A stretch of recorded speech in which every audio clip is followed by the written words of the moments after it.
So we are going to go until 11:40. It's 27 minutes here. Is the audio working okay?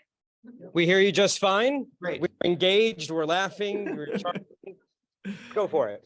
Okay, so we are going to study some of the thought of Moses Maimonides, who, if you were looking for one great hero, I think, of science and religion and not making any compromises between those, he would be your hero. He devoted his life to the study of logic and metaphysics and physics and astronomy, mathematics, and the Torah. And his works are about approaching those two topics together, what it means to be a human being who really feels very, very deeply the thrill of scientific discovery and feels very, very deeply the weight and the promise of being a religious person, and also understands that those don't necessarily fit very well together always. And I want to read some. We could spend one could spend a lifetime studying Maimonides, as I do. Really, I'm in love with him. I'm deeply indebted to him. He's my really, in some ways, guide to being a person and a Jew. And I want to give of all the things we could say, two different kinds of examples of how he sits at the meeting point. How he would give us a guide, which is the name of one of his two great books, a guide for how to live as people who are alive to the religious world and also to the scientific world. And with that, we're going to dive in. So we're going to do two kind of parts. One will be about being a human being, and one will be about being a Jew. And for Maimonides, those are always very closely related, although they're a little bit different. So for each one, we'll study a little bit of Maimonides, and then I'll give an aphorism, which isn't on the source sheet, that I think kind of sums it up. So you're ready to dive in? Yeah. Great. So I will read these passages because they're a little bit tricky. The Maimonides is a great book, and the way that I use that definition, that word, the way I define it, is a book where if you were to just read it on your own without a teacher, you'd miss most of the interesting stuff. Right. And so I'll read and guide us through. The first text we'll read, and the second one we'll summarize. And what they'll give a picture of, just so I hope you feel it, is this idea of a very profound paradox, maybe, that's at the center of what it means to be a person. And that's what I hope you'll take away from this presentation, is Maimonides thinks that really what it means to be a human being is to live a life of contradictions and of paradox. And if you feel like things are easy and make sense, you're doing it wrong, right? And until you've kind of hit on the contradiction and the paradox, and until you've lost sleep over it, and maybe even until you've lost friends over it, you're not really in it. And you never leave it. I'll just give you one. Well, I could give a lot of pictures, but that's the idea. So it's not for the faint of heart. It's not like just about like beautiful sunsets making you realize there's meaning in life. It's not about just experiencing God's infinite love. It's not just about the warmth of community. Those are all pieces of it, but there's also always something more. And it's really kind of, dancing on the knife's edge. That's what Maimonides thinks means to be a person. And part of what I want to highlight, and some people find this thrilling, and some people find it very scary, is Maimonides thinks it's possible to live a human lifespan, 120 years, 80 years, and never actually achieve human existence, right? It's possible to be asleep to the possibilities of what it means to be a person. If you're just kind of living a life of comfort, trying to find things that feel nice, trying to, get a little bit ahead, Maimonides thinks at the end of the day, you haven't even started to live a distinctively human life. Now that's a kind of threatening thing. What do you mean these things? I'm not human, things maybe my kids aren't human, things, my community is human. And it also holds out this possibility of striving, and I think probably all of us have felt this in moments when, going a step further, doing something that's a bit harder, doing something that no one thought was possible. We're like, that's where the real meaning happened. And that's what Maimonides thinks. So we're going to look at some examples of this. So if you turn with me to the first passage, this is Maimonides describing how one comes to love God and to fear God. And these are really central categories. For Maimonides, God is not just someone you know. but someone you have a deep emotional life with. And you'll notice for a moment here, I use the word, this is the end of the first line here, the Mishnah Torah, which is one of Maimonides' two great books. He says, what is the path to love and fear it? Capital I. Now, it, capital I, is how I always translate God when I am teaching Maimonides. And there's a couple reasons for this. And the first is that Maimonides was the person who, more than anyone else, probably in the history of religion, you can say such a thing, was insistent on God not having any personal attributes. And this was because of scientific truths, he believed, that they had showed us that God doesn't have a body. That's fine.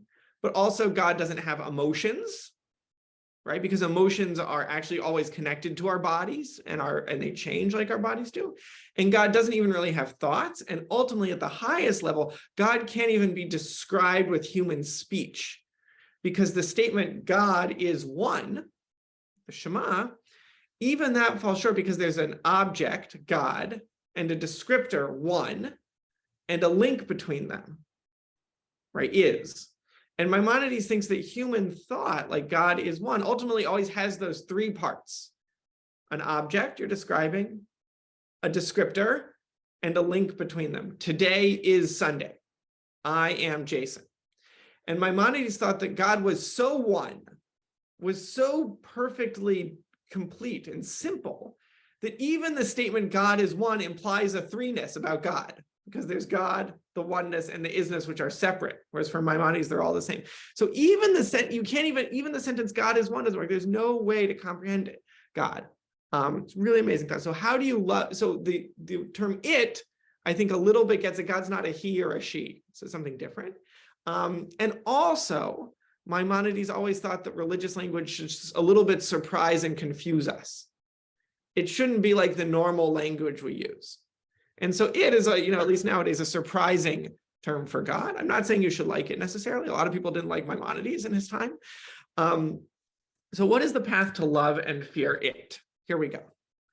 When a person contemplates its, God's, wondrous and great deeds and creations, and appreciates its infinite wisdom that surpasses all comparison, she, could be he, but I think she's a good translation here, will immediately love, praise, and glorify it, yearning with tremendous desire to know the great name. As King David stated in the book of Psalms, my soul thirsts for you, for the Lord, for the living God.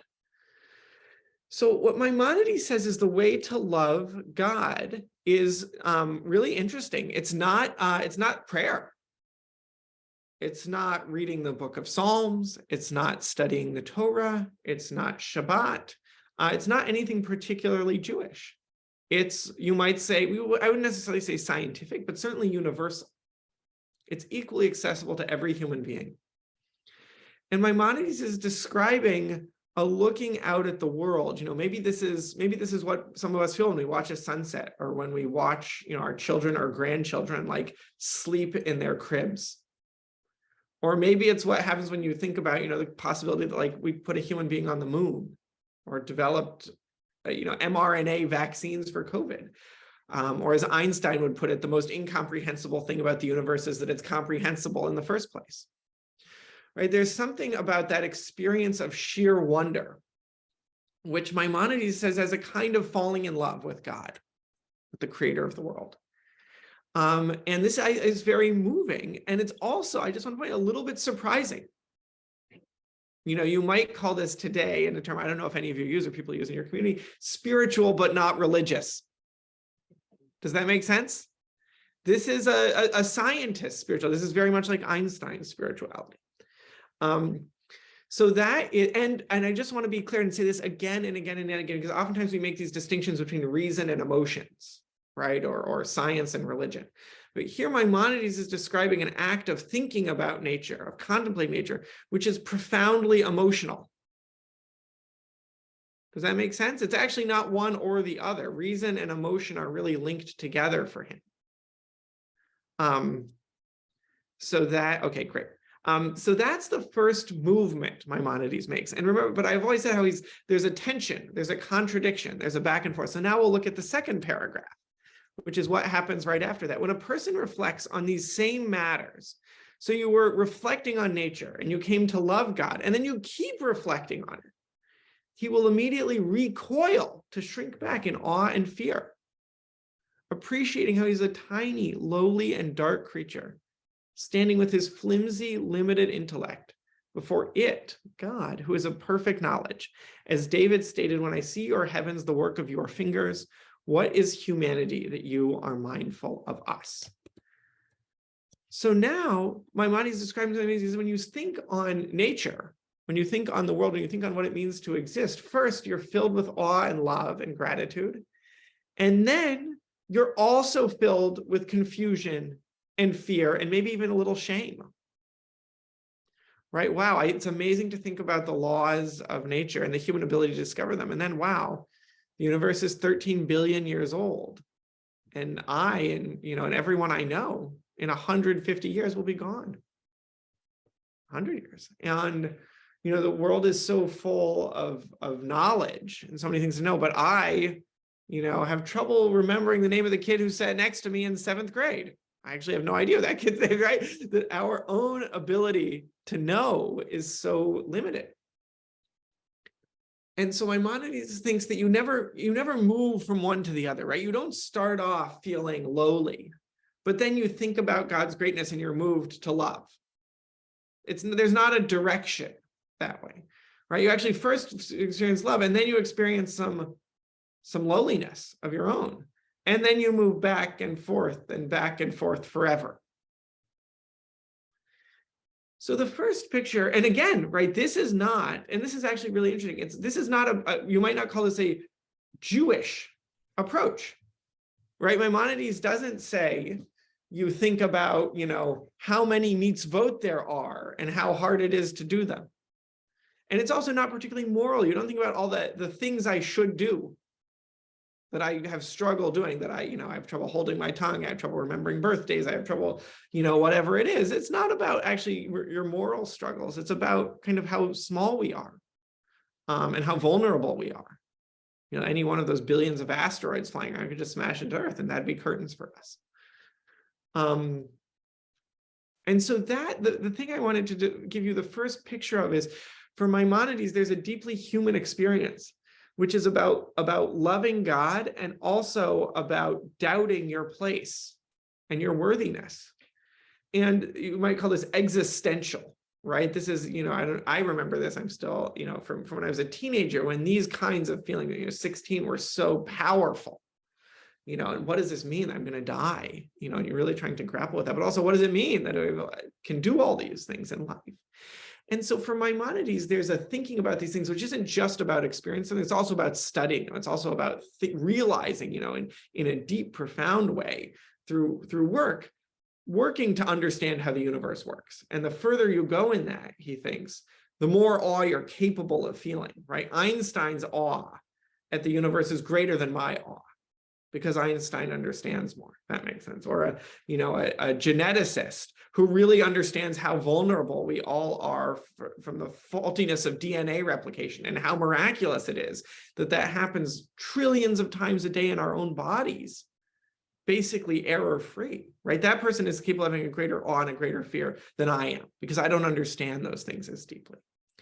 So what Maimonides is trying to give us a picture of is, the further we go in our learning, and really we would say in our terms, our scientific learning, our advancement in knowledge, the richer our emotional religious lives will be in this kind of back and forth, what he would call, to use a fancy word, a dialectic, right? A dialogue, a back and forth between love and fear, which are these central religious categories. And I want to give just one aphorism here to close this part up. And it's from Ludwig Wittgenstein, who probably isn't a household name. He was the great and very complicated Austrian, really, philosopher from a Jewish family who lived kind of around the end of the 19th century, early 20th century. And he had this amazing line that I always think about, that an honest religious thinker is like a tightrope walker. And you can do a lot with that image, right? But one of the things is that you can kind of fall off to either side, right? You can stop being honest, That's one way to be a religious thinker. Just kind of lie to yourself. Or you can stop being religious. You can just be an honest thinker. Or you can stop being a thinker, right? But to do all three of them is hard. And part of what I love about the image of the tightrope walker is the safest. I've never been a tightrope walker myself, but this makes me want to try, right? Is that it's actually, you're more stable when you're moving, right? It's actually very hard to stand still, but when you're losing your balance, you can go forward. And that can solve everything. You can't do it you got to keep moving. And that's what Maimonides is describing, right? There are these pushes and pulls, the pull of love and the pull of shame here, right? Which pull you back and forth, right? You never reach a stable equilibrium, a final place where you're like, oh, I'm settled now. You got to keep moving forward through them and backwards. And so that's the first picture I want to give for you of a Maimonides religious life. And it's, I think it's thrilling, but I just want to say it's not easy. Right? I mean, it's hardly, I mentioned being, a 17-year-old. 17-year-olds have what we're taught to call with our kids are little, as Michael, we have a 3, Rabbi Fell mentioned, we have an almost 4-month-old now. Our 5-year-old, who's now a middle child, has what they call nowadays big feelings. Right? And for Maimonides, living a religious life is having big feelings. Right? Love, you're terrified at your smallness. You're exhilarated by being part of the universe, right? It's not just small everyday things, it's huge things that you're feeling. And they don't average out. There's like big of this and big of that, and swings back and forth. So I just wanted to pause. Now that was that's scene 1. We're going to spend a similar amount of time on a different picture in a little bit, but I wanted to just see if I've said anything that's not clear yet. If anyone wants to ask clarifying questions, or if I said anything that's like really got you either excited or aggravated, where you're like, wait a second, I can't believe you just said that. We gotta talk about that a little. We'll pause here for a minute. Anyone have a burning question, challenge to this? It resonates with you, you're challenged by it, you're excited by it? I see some things in the chat also. People are awake. That's just a source sheet file. Everyone's awake and they're laughing and they're engaged. So we're with you. Anyone want to share? Yeah. If he's willing to bring in Spinoza at some point, wondering if that. Oh boy. I want to say, yes, Spinoza. What's the name of the Spinozist in the back there? Tom. Okay, so Tom, thank you. You went there? Spinoza. Yeah, so I want to save Spinoza for the end. If I haven't mentioned Spinoza by 11:38, yeah, let me know. Okay. But we got to get to Spinoza. We're not ready yet. Okay. Keep going, Jason. Yeah. So I'm gonna tell you the second one is a story, and it's a story about liturgical change. I don't know how much y'all talk about. Mostly it's the Imahot nowadays. It's a big thing. The topic in my family, just so you know where we are with the Imahot, is should we add Bilhah and Zilpah? They were 2 of the Imahot. Really interesting question. Some Jewish feminist conferences in the past, people have worn pins that said Bilhah and Zilpah are Imahot too. Really interesting question. So Maimonides is working off here of a different piece of Talmud that's very important to him. And it's just such an amazing picture of prayer that I want to share it with you all. So there's a second source on the sheet, but I'll summarize it. So the piece of Talmud goes like this. Rebbe Hanina, one of the great rabbis of the Talmud, was in a synagogue and someone got up and he prayed. He was leading the prayers, like your chazan does. And the man said, Ha'el Hagadol Hagibor V'Hanorah, right? The great, mighty, awesome God, like in the Amidah. And then he also said, Ha'aziz V'Amitz he went on and on. He said, also the powerful and the greatest. And he listed more and more attributes of God. He added some words to the Siddur, right? If we're going to say great, mighty, and awesome in the Amidah, why not add some more? So he finished, and Rabbi Hanina said, oh, did you finish saying all of God's praises? Why did you stop with those extra 4 you added? Why not add on some more? Rabbi Hanina said, no, if it weren't that these words, El Hagadol Hagibor V'Hanorah, the great, mighty, awesome God, had been written in the Torah and codified in the Siddur, we wouldn't even be allowed to say them. Because, and here's the parable, which is so important for Maimonides, when we praise God as great, mighty, and awesome, it's like praising a king who has billions of gold coins and saying, King, you have such an incredible treasury full of silver coins that actually we're insulting him. And so what Maimonides is trying to say is when you say great, what you mean is the greatest thing you can imagine. When you say mighty, what you mean is the mightiest thing you can imagine. But God's might is so much bigger than that you're actually not praising God. You're falling so far short that you're insulting God.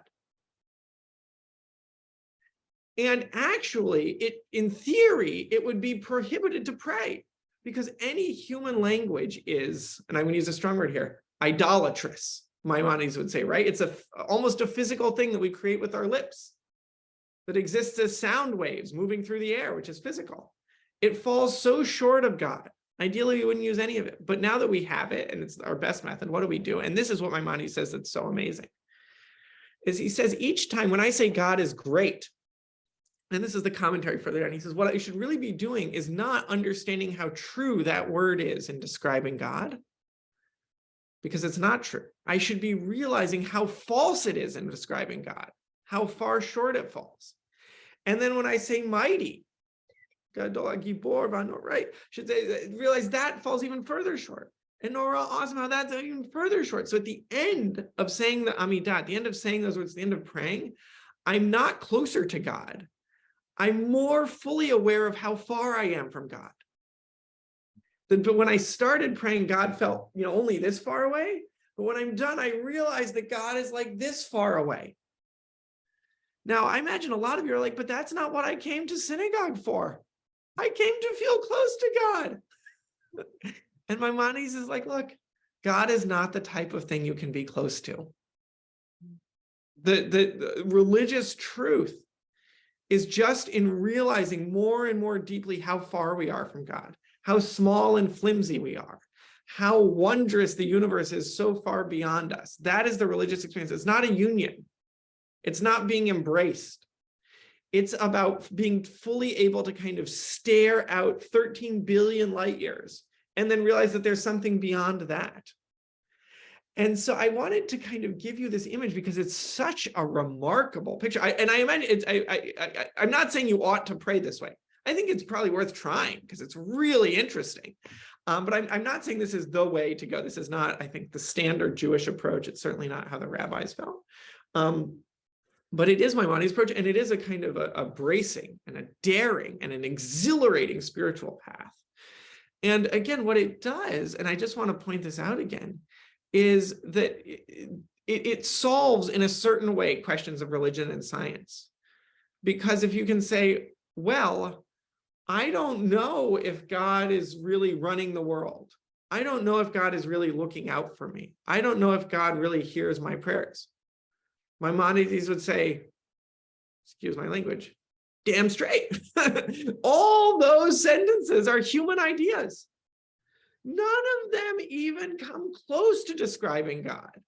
All of them are just ideas that we have made up. And actually, the point of religion isn't to say that those statements are true. It's to realize that they are there for us to be building blocks or stepping stones that you climb up. You can almost imagine Maimonides as he's like someone climbing a ladder, but he's also kind of like sawing it out from underneath him as he goes, right? Or he's like taking this, or a better image, which makes more sense, right? Is he's crossing the river on a set of stones, but each stone, when he gets past it, he reaches back and he picks it up and he places it further ahead of him in the river, right? Those old ones you don't cherish, you needed them, but you also want to get past them. But there's also no further end to the river.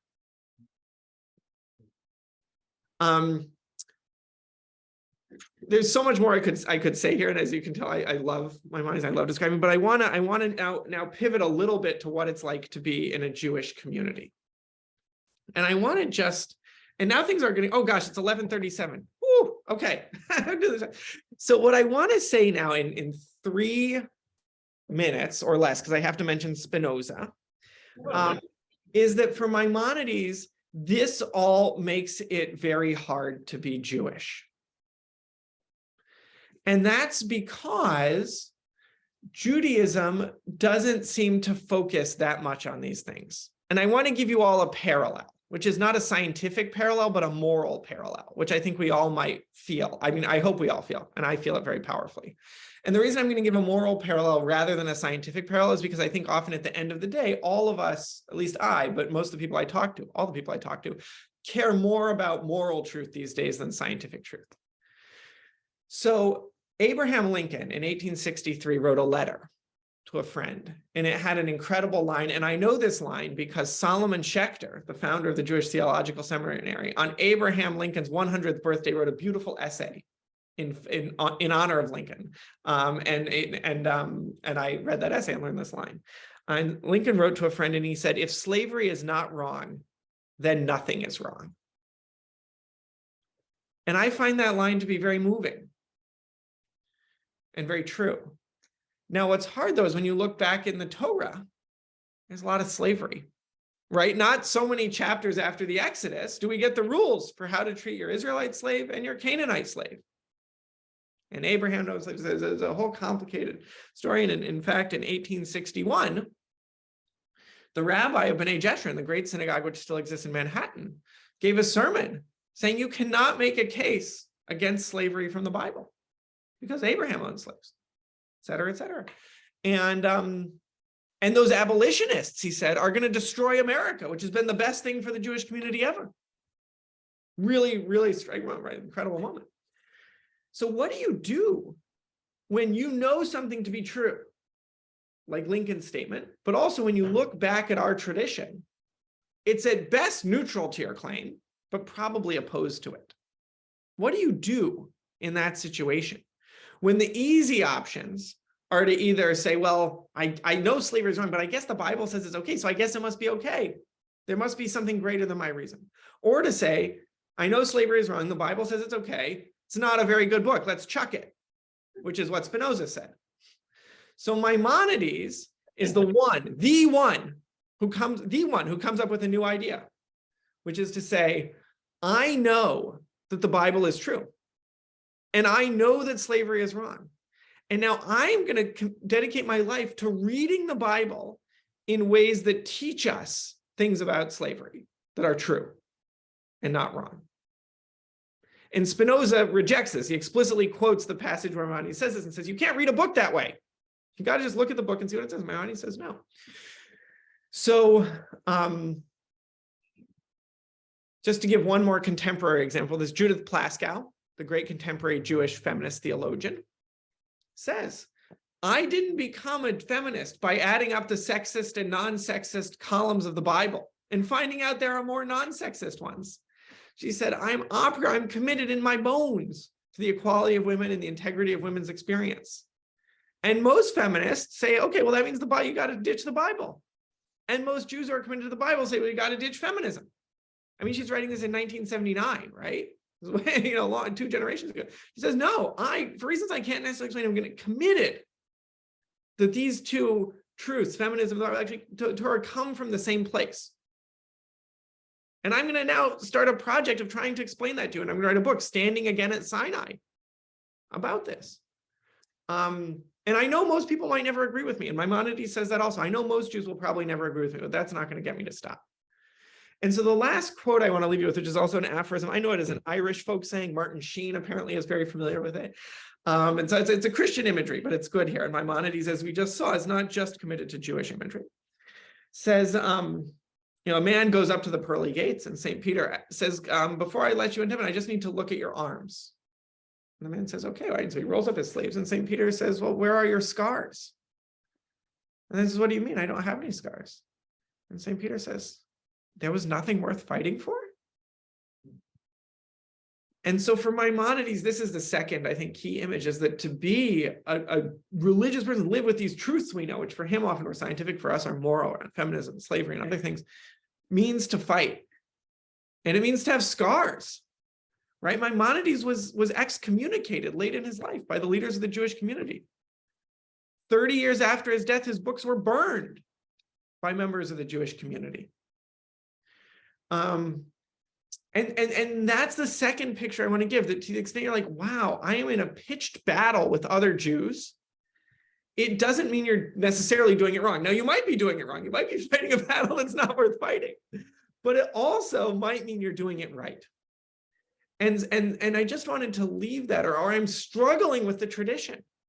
I'm trying to deal with these truths that I know to be true that it doesn't really seem to get. Again, for Maimonides, this doesn't mean you're doing it wrong. And it actually means you're doing it right. It's an achievement to get there. Some people don't know enough to be troubled morally or scientifically. And they don't maybe know enough about the Torah to be troubled morally or scientifically. But you, if you've achieved that point of struggle, you're doing it right. Now, I can't tell you where the end is. Can't tell you, there's no simple resolution, but that's what it means ultimately to be a human being, is to kind of have that back and forth vis-a-vis the universe. And what it means to be a Jew, because for Maimonides are always very linked, is to have that same kind of back and forth with the Torah and the Jewish community. I've gone a little bit over time. Just want to say I've enjoyed kind of watching. I so wish I could be there with you all. And I'm really looking forward to the conversation that'll unfold over the next bit here. Let's give a big round of applause.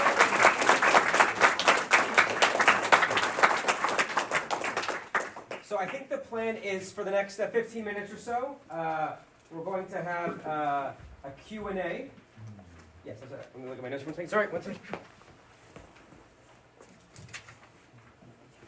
We have Jason's presentation. Yeah, we're going to have a Q&A. We're actually going to invite our panelists. We're going to invite Professor Vicky Watko to come forward and Professor Peter Salson. We also have Professor Dennis Gilbride, who presented a couple weeks ago, who's here via Zoom. Let's bring you into the conversation as well.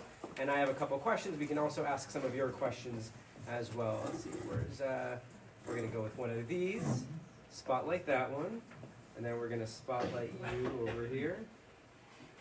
This was our fifth year course in rabbinical school, Jason. I don't know if you remember, it was tech and Zoom directing. You have the microphone there, Peter. I remember we all copied your notes in that class. Yeah.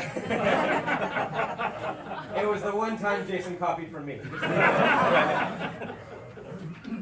So I have a couple questions. We can open it to all of our panelists. And that goes as follows. Dennis, I'm going to unmute you. First of all, thank you for your presentation. One of the... Dennis, can you unmute?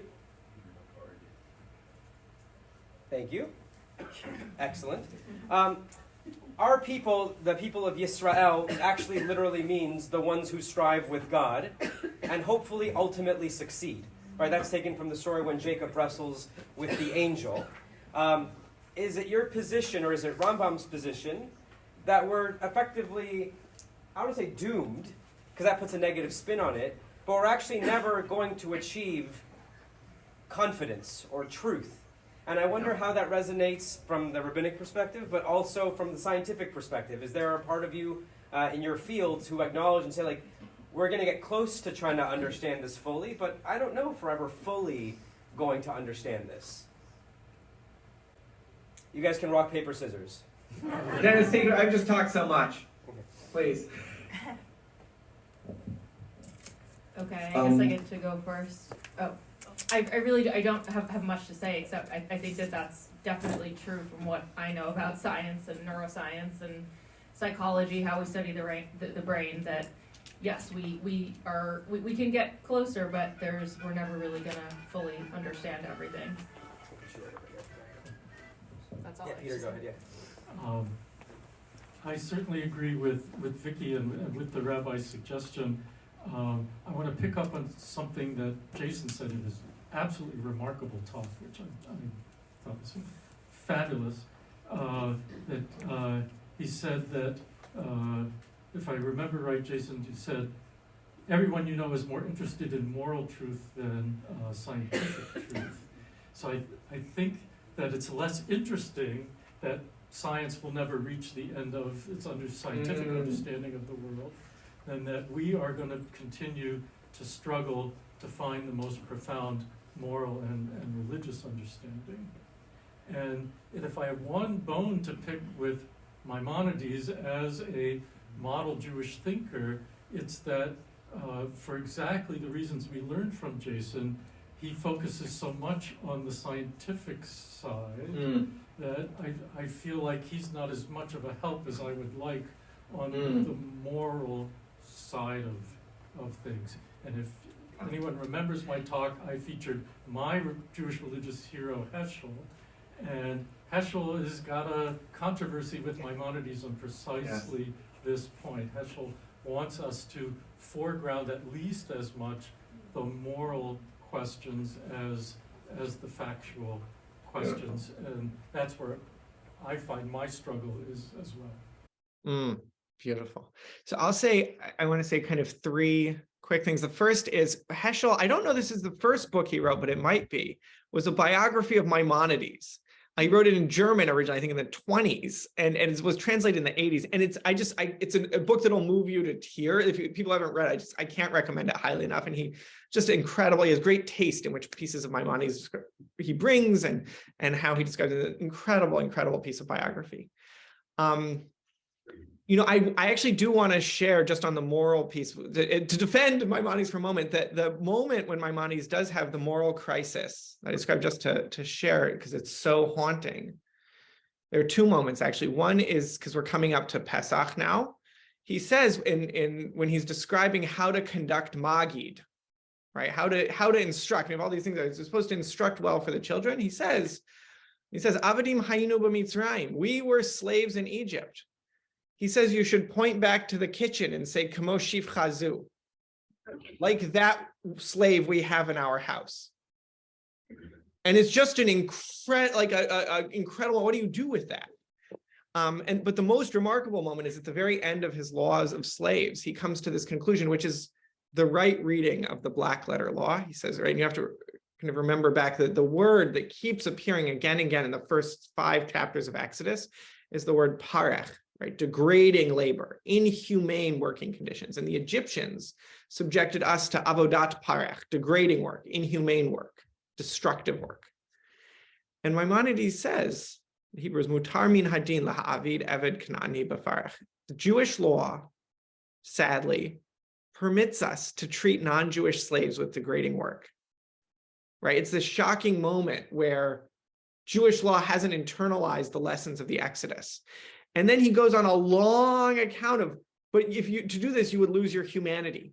And also you would show that you're not a true descendant of Abraham, Isaac, and Jacob. And also it would show that you've misunderstood the Torah, even though you just said the Torah permits this. It's this incredible moment of him actually grappling with this moral question of slavery and feeling like the law comes up short. And the last thing I want to say is just, you said doomed. It was such a dark, I want to give a different image. You get to play, right? Is tennis ever finished, right? Is fashion ever finished? Is fiction ever finished? No. And that's part of what we love. Someone comes along, they have a new idea. Later on we have new possibilities. And that's the picture, actually. And so Maimonides describes being in the inner chamber with God, where most people don't get, is the act of asking questions and having questions asked of you. Which for him, really interestingly, right, that dialogue doesn't achieve truth. It's a way of establishing a relationship. But that's, once you've gotten as far as this is what we do with people we love. You just want to sit and talk to them forever. So I think one of the, first off, for those of you who were here for Eli Parhofsky's bar mitzvah, in Parshat Mishpatim, he addressed this issue head on. And we talked about what do you do with Confederate statues in the United States. And so how do you simultaneously know these are parts of our tradition, that these are part of our people's history, and then also how do you recognize that there were mistakes made in the past, and how do we rectify them in the future? And at the same time that Rambam's writing his text, you also have Sidurim in Amsterdam, which have blessings for when you buy slaves. And so, what is the Jewish position? How do you define the distinction between apologetics and having honest dialogue between science and religion? In other words, when the Bible made it seem that the earth was the center of the world, what it really meant is our moral ground is the center of the world. But right, how do you sort of deal with apologetics versus recognizing sometimes there's disagreements?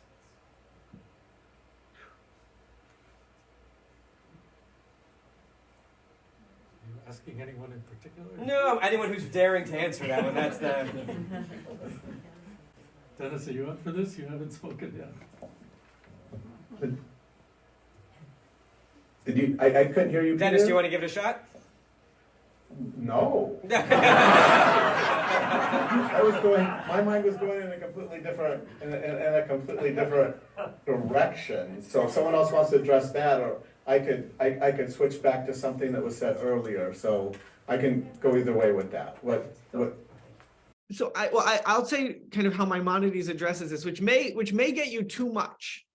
So for Maimonides, it's actually, I'll just share this, like so amazing the way he does this. So for Maimonides, he has this problem, right? For example, the Talmud says that there are camels that fly, and donkeys that can sniff the difference between kosher and non-kosher food and all these things that he thinks are impossible. So he says, look, there's three groups of people. There's one group that takes these things literally. They say, well, the Talmud says there are donkeys that can fly, so there must be donkeys that can fly.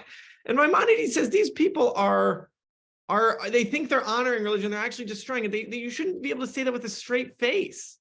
And you shouldn't be able to say that your spiritual mentors, the rabbis of the Talmud, said that. Said, I wish these people would just shut up and stop giving sermons. Probably wasn't very popular at the rabbinic convention that year. And then he says, and we have a lot of records of sermons like this, from Baghdad, from Cairo, etc., Aleppo. He says, then there's a second group, the Spinozists, right, who say, well, the Talmud says there are flying camels, but there aren't. So I guess the rabbis were dumb. And he says, these are people who've studied a lot of science, etc. Now, part of what's amazing about the second group, and Sarah Strumsa, who's a professor at Hebrew U, points this out, is that we actually have no literary documents of such a person. In other words, Maimonides, but this is Spinoza's position, exactly. Maimonides invented Spinoza 400 years earlier to come up with the 500 years earlier idea. And then he says there's a third group, and you can call this group a group like you can call the sun the member of a group, i.e. it's just me. And he says, we've made the realization that Jewish texts, the Talmud and the Torah, are literature. And the way that literature gives meaning is what happens between the reader and the text, not because the text matches the world behind it. So if you read Romeo and Juliet, and you're like, well, where exactly in Italy is Verona? Right? You read a Hamlet, and you're like, well, which king number was he? Oh, he didn't exist. Oh, this isn't a good book. It's like, it's such a dumb way to read it. Right? And so Maimonides is the one who makes the leap. Now, so what that means is there's no apologetics, or to say it stronger.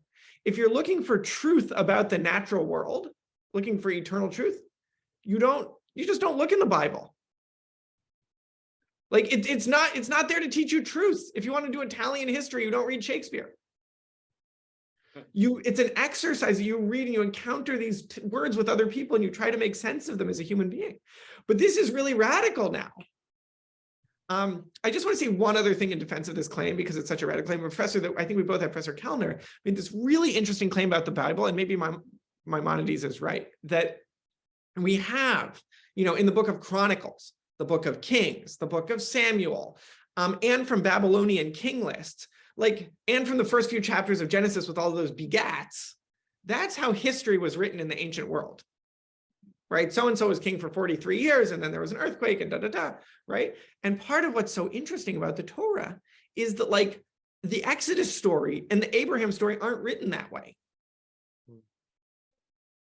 And so the claim is that to their initial readers of the Bible, the Israelites, when they read this, they would have known that this wasn't history. They would have known that it wasn't trying to teach facts.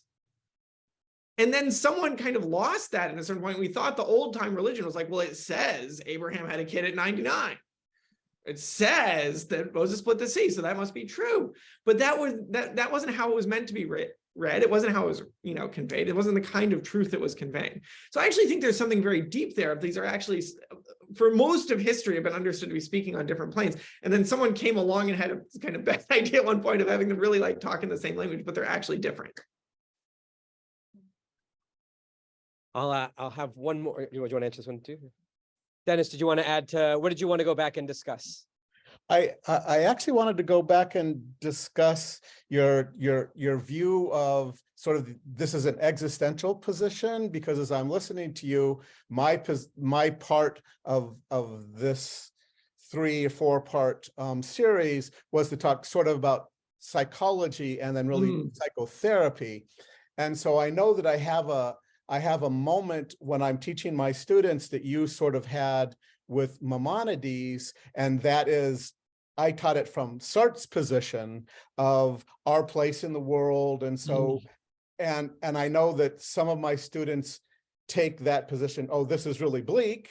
And other students take this position that this is really amazing and freeing, but also this deep responsibility, because Sartre wanted the responsibility. The difference between Sartre and what you're saying with Maimonides is that Sartre said there isn't a moral structure at all, where your saying that Maimonides is saying you'll get to that it's wrong to have slaves and that it's wrong to mistreat women. So I wonder if you could maybe speak to those different ways of going at that point. Well, my first thought is the Sarge Maimonides dialogue is a fruitful one. I think no one's really kind of explored, so we're going to do some beginning pieces of it here. But I'm excited to just even think about what comes out of it. So I think, well, Maimonides may be more like Sartre than we think, and I'll give two kind of indications of that. So the first is in the guide, kind of the middle of section 2. Maimonides, he just kind of like quietly drops this bombshell where he makes a distinction between two types of truth, but for one of them you have to use truth in air quotes. So one of them is truths that are true. God is one. God created the world, human reason works. And then the second set of things are what he calls instrumental truths, such as God gets angry when people steal from the poor, or God hears our prayer. And the reason you have to put air quotes around those is Maimonides doesn't think they're true. But he thinks that a society where people believe those things will be a better society. He calls them instrumental truths. Now, part of what makes you step back and think is like, wow, the things like God gets angry when you steal from the poor, God hears our prayer, God forgives us on Yom Kippur, God watches out for us, all year long after Udatana Tokef, and we've said who will live and who will die. That's kind of like all of religion. And for Maimonides, and this is the central move he's making in this part of the guide, is he shifts, he categorizes religion as a type of politics. Because for him to live the life of the mind requires that you not be you can't be fleeing your home and contemplating the wonder of the universe, right? You can't be like worried whether someone's going to steal your crops in the field and get a good night's sleep so that you can like devote yourself to existential exploration today. So Maimonides thinks that the mind requires the body, and the body requires a certain kind of political and social arrangement. He actually says this amazing thing. He says the reason that we human beings need society is super interesting argument. He says we are more diverse than other species in our personalities, and we're more dependent on one another than most other species, right? And those two things together mean that we need governments. And the Torah, he thinks, is a kind of governance. It's not there to teach you truth, it's to teach you how to kind of live together. And so for that reason, Maimonides, and this is really what's wild, right? He doesn't actually think that, and I'm saying a crazy thing, any moral statements are true, capital T. He thinks some lead to better arrangements where more people can live more fulfilled lives. But truth is like just a thing of the mind. And so in that sense, there is something quite open, like Sartre, I think, right? About that there's not you won't kind of just think your way to this. You kind of learn these things through, trial and error and through history and there might be matters of taste. And you might be able to have different societies that work differently. Like, is it better to have 3 people who can devote all their time to thinking about this, or like 300 people who can each devote a few hours a day? Like, maybe go different ways on that question. Maybe there isn't a truth there behind it. So that's, but it's very much like human needs that are driving this, including, you would say, things like synagogues. So here's what we'll do. We're going to invite our panelists to have like thoughts in response to all of our presentations, or if you want a more specific question, the question can be, what motivates your religious life, right? For you personally, how do science and religion sort of intersect together? Have there been moments of conflict or tension, and how do you resolve them? Is there a particular religious experience that speaks to your scientific and religious side? Then we'll take questions for about 10 minutes, and then I'm going to wrap up. Sounds good? Excellent. Yeah. Dennis, would you like to go first and maybe share reflections or responses from sort of going through this Sinai Synapses experience? Well, it's been very fun, and I'm sorry that I'm not in Providence, because I had a great time when I was there a few weeks ago. So it's been very interesting. Like everything, this is like we're just starting. It's wonderful Templeton is supporting this, but we've taken off in very different directions. I did not anticipate that this was that we were going to do this Maimonides conclusion, which is really interesting. And then I certainly didn't expect that we were going to end, well, I sort of provoked it, but on a certain Maimonides. I mean, I wish we were there and we could spend the rest of the afternoon talking about that, which would be very fun. Not to be critical, but the issue that in terms of me personally, I don't know that I would have found my way to observance at the level that I did if I would have started with Maimonides rather than with Heschel.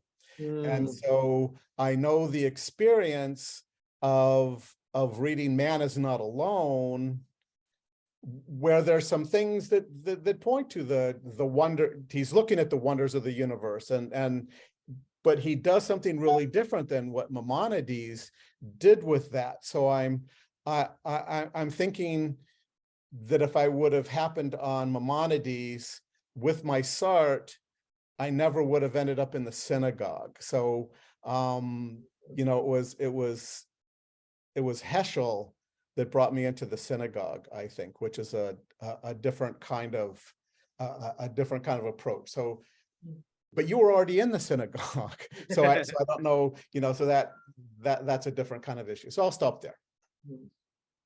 The pitch for a distant, non-caring God doesn't make for good kiddish conversations, right?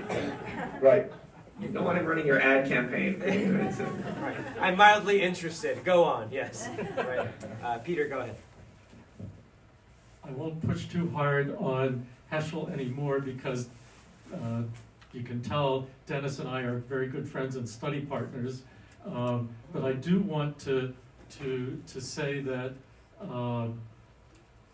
for me, the impetus to turn to the Jewish tradition as a source of guidance for life came even before I'd read Heschel, in realizing how science comes up short in accounting for what it feels like to be a living person making choices. And if I could get one last dig in at Rambam, it's that he bases his whole theology on his scientific understanding of the nature of the universe, and as we read it in the 21st century, it's 100% wrong what he says about the nature of the universe. So trying to build your spiritual life on anything that you think science teaches you runs up either against the obvious limits of the scientific process or against ways in which maybe it's gotten it wrong. So I think a stance of scientific humility is a really important thing to have, and that was the impetus for me to try to connect with the Jewish tradition.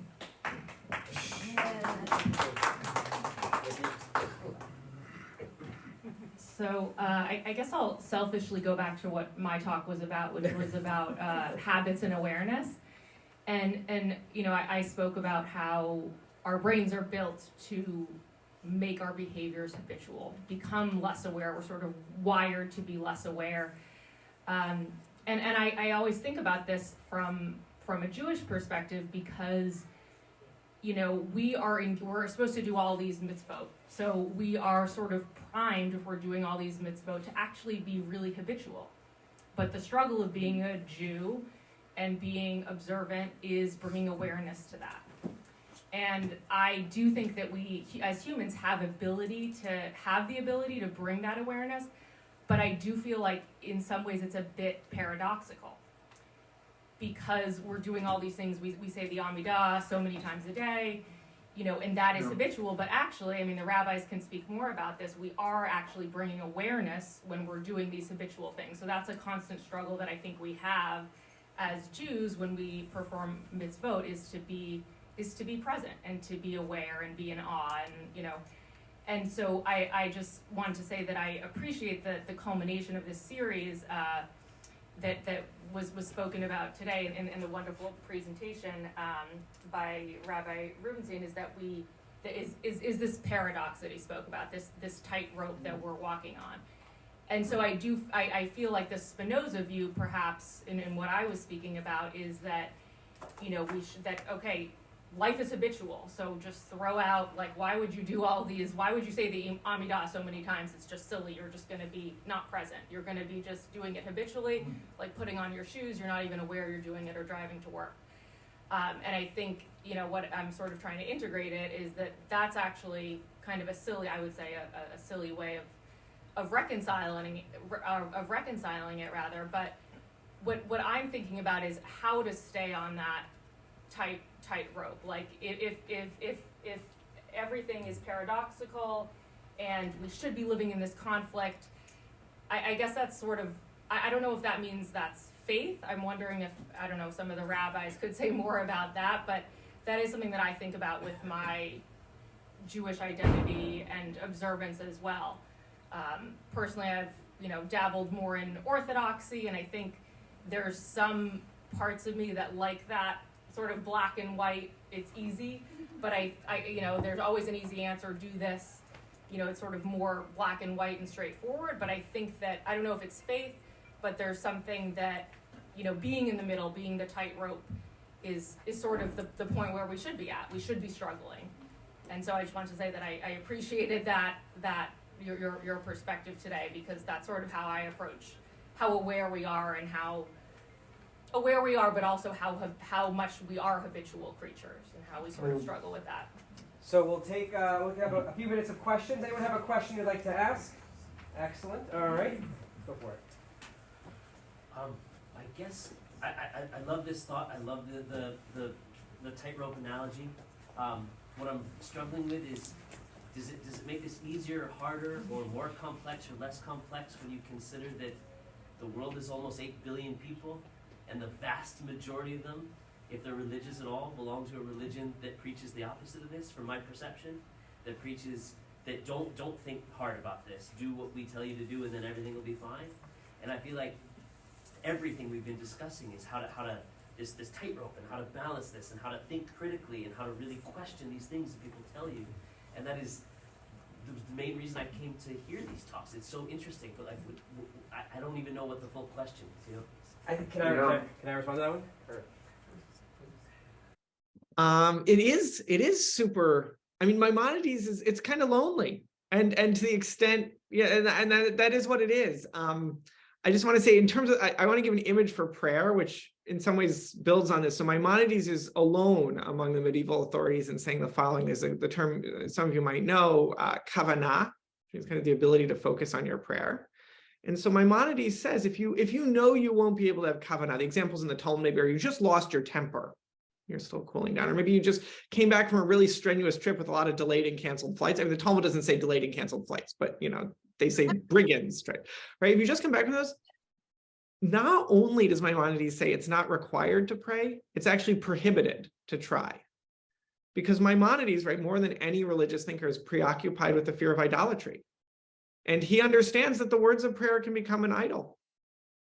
And he wants you not to relate to them that way. So in terms of that kind of 3 times a day like clockwork, no, he would say, I recognize the problem. You should break out of that. Now he's alone there, but it is really interesting to think about the loneliness. I do want to say one thing. This is, I think, I came, first of all, I just want to say, this conversation has been so, everything everyone said, I'm filled with, it's not quite regret, but a pang of, wow, what would have been like to be in the other sessions? There's so much, you're such great people. Questions. For me, it was a lot of loneliness, really, the smallness that Maimonides described as a teenager, right? You can have these moral calls. I grew up in a Reformed community, as Rabbi Fell mentioned, and the idea that I could show up in a synagogue on 2 p.m. on a Saturday afternoon, and there'd be people there. I'd just hang out with them. Wouldn't have to work hard to be friends. I remember in Tachanun was part of the traditional prayer where you curl up in the fetal position and recite a psalm about crying yourself to sleep at night. I was like, yeah, that's what I'm here for. The thing that Maimonides does that I think Heschel won't, and this is the version of the debunked science, Heschel has a picture that God cares a lot about you, but doesn't care what you think, right? If you have doubts about God, if you can't bring yourself to believe in God, Heschel literally, he yells at you. He's like, get your head on straight, open up your eyes and look at that sunset. And Maimonides is like, well, you know what? Your religious life has to start from the things that you know to be true in the core of your being. And like, if you know that you're gay and that's how God made you, you stand up for that against what everyone else says.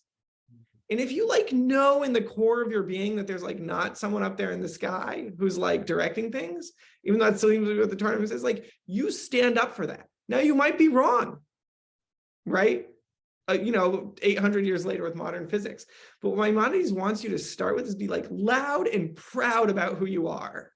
And that's an amazing thing. And it's often a lonely thing. But it is what he says, he's like, don't try to talk yourself into believing stuff. Like start from what's true, from what you know to be true, even though you might be wrong about that. And that's a risk you're taking, but start from what you know to be true. And I just find that to be like such an affirming thing. Like days when I can't pray. Why can't I pray? Not as a rhetorical question, but as a real question. That's the kind of the spiritual path he puts. Sam, go ahead. Yeah. So the title of this series was "What Makes Us Human," which I believe implied in that is how are we different than the rest of the animals or the rest of the living creatures? So, in one sentence or less, can the panelists offer their opinion as to actually what makes us human or different than the rest of the? Sure. I think Vicky, you want to take the first one? Yeah. So I think Rabbi Rubenstein actually said this earlier that we have greater mental repertoire, right? I think this was talking about Maimonides saying this, and so I actually think that's true. So I think that there's an awareness that we can change our behaviors in a intentional way, apply our values to that. I think that's what separates humans, and again, the mental repertoire. So yeah, I could say a lot more, but I want to be brief. I'd say that what makes us human is that we are free to speak, to seek truth, and to seek truth both in the scientific way of seeking truth and the moral way. Dennis? Just to say the exact same thing in a different way, that we know slavery is wrong. Jason? Same. It's truth. A capital T that is, for Maimonides, disconnected from our bodies. And then the reason you get into paradox is we can never fully disconnect from our bodies. So you have the entrance into the world of a truth, but you can never fully get there. And so you're caught, or you're dancing in between. We'll take one more question, Bob. Go ahead, and then we'll wrap up. You mentioned about Maimonides, I think you said, believes that Bible is really literature. So does that should be read as literature? Does that mean he does not believe in revelation? Or does he just think the Bible is sort of, if it's divinely from God, is it just God trying to write it in a way that humans can understand it, and therefore it has. Yeah. So this is the great question. So if you want, we were almost at time, but so in 2019, I gave my farewell lecture at Hadar on Maimonides and Judith Plaskow called All Revelation Begins with Heartbreak. And that was one route. And then in 2015, earlier, I gave a series of lectures on Revelation, of which Maimonides is the hero. And the key thing that he does, and this is a much longer conversation, and he's working off of a very interesting and complicated tradition here, but he says different things and contradictory. But the key thing for Maimonides, and this is true not just about the Torah, but revelation in general, is the claim when I say the Torah is revelation, I do not mean that the Torah is the product of a revelation in the past, or that it's the record of a revelation in the past. What I mean is that it is creates the possibility of revelation for its readers in the present and future. And the heresy is to say that the Torah has what he calls toch uklipa, an inner part and a shell, and has parts that can be tossed away because they're bad or morally bad or boring or literarily thin, but rather each verse has infinite meaning. And often we can't access that. And we should, when we can't, we pray. We say, God, open my eyes that you may reveal wonders to me in your Torah. And so that for Maimonides is what it means to believe in the Torah's revelations, to believe that there's always more meaning here. That's the fundamental claim. And the denial of that, the heresy, is to say like, Spinoza, okay, I read it and it's a so-so book and now I'm going to move on to other books. All right, let's give our panelists a big round of applause.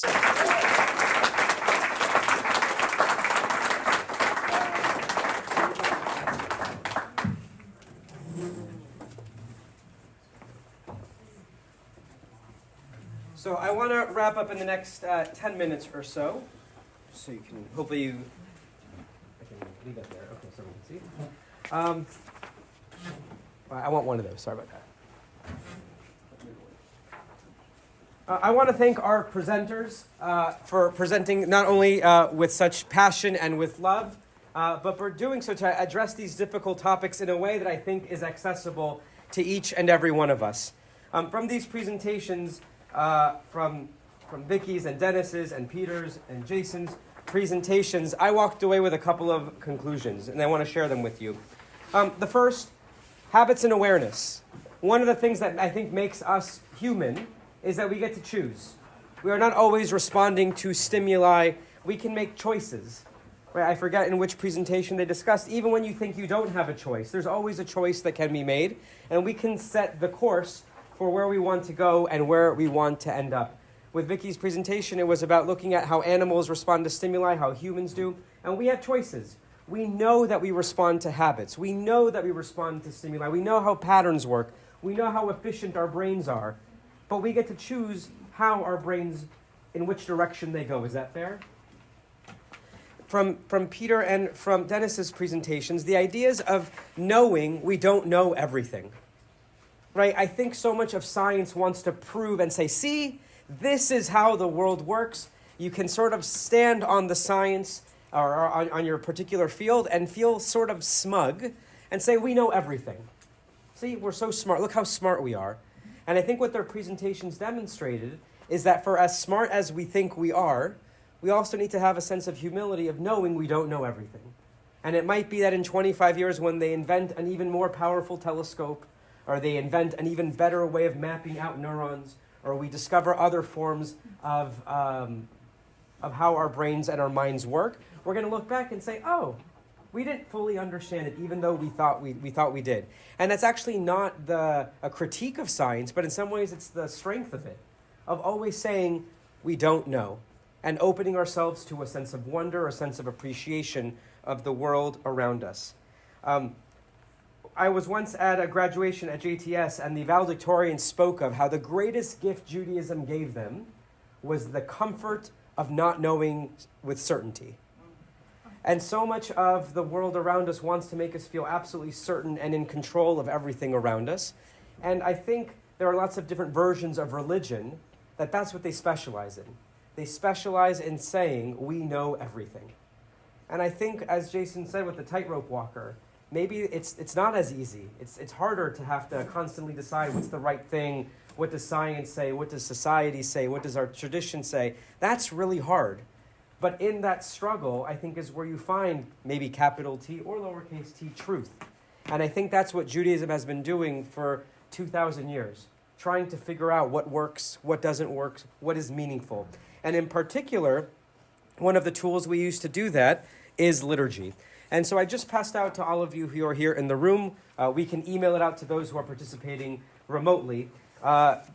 Printed with permission from the Rabbinical Assembly are the first 2 pages of Birchot HaShachar, blessings for a new day.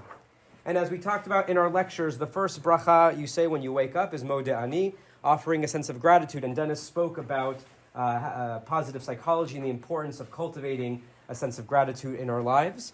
And liturgically, that's how we start our days. I spoke of us as a Jewish people as being thanksgivers, for those who remember. We then focused on this duality of the soul and the body, Elohai Neshama, and also Asher Yatzar, this awareness that there's a part of us that is physical of this world that can be studied and measured and analyzed. And there's also a part of our world that maybe isn't. I call it the non-physical world. When we call it the soul, it attaches all kinds of different meanings and layers to it. One way of understanding it is maybe it's this part that we can't see, measure, or touch, but is nonetheless real. And so starting your morning with gratitude, offering the morning by saying thank you for the things that we can see and measure and the things that we can't see and measure is a nice thing to do, perhaps. And then finally on the back page, you have a litany of blessings, offering gratitude for the things that we have, the things that we still want, the things that we need, the blessings for who we are, and the aspiration for seeing a world that is yet to be realized. And so what I want to invite all of you to do is if you'd like to set the intention, if Judaism is about creating habits and patterns and awareness, then we're asking for one page. We're going to send out 1 or 2 reminders, inviting you to leave this by your bedside. You can put it next to your cell phone charger. And when you wake up, try to recite these brachot. If you'd like, you can do it in English, you can do it in Hebrew. And in about a week, we'll send out a follow-up saying, if you've been doing this, you want to know sort of how has it changed you, how has it affected you, did it change your attitude for the day, do you find it created a greater sense of mindfulness, etc. We'll follow it up again in 2 weeks. And then comes the big question. If you're like, this was awesome, I really enjoyed doing this, this made a difference in my life, do you continue to do it? Is it an ingrained practice? Is it a habit? Or do you have to keep working on it? And so that's where this science and religion can come together. We know what it takes to set our intention. We know how to create habits. The question is, do we want to realize all of our humanity and direct our attention in those directions? With that, I want to give all of you a big round of applause for going on this journey with us. Once again, a big round of applause for all of our panelists and thanking them for everything. I was asked to let people know that at 1:30 there is a rally in support of Israel in front of the State House. You can learn more about it. It's all over Facebook if you want to learn more about that. If you want to engage in prayer with other people, you're always invited to join us for Daily Minyan here at Temple Emanu-El, in person Tuesday, Wednesday, Thursday, and you can see the rest of the schedule online. Anything else? Yes. Yes. I think we need to offer Rabbi Fell a big round of applause. One last chance to thank Sinai and Synapses for the support that made this whole program possible. Please don't forget to sign up. If you want to give your mailing list, your email to the Sinai and Synapses organization, fill out the thing in the middle. Please bust your tables. Enjoy the rest of your day, everybody.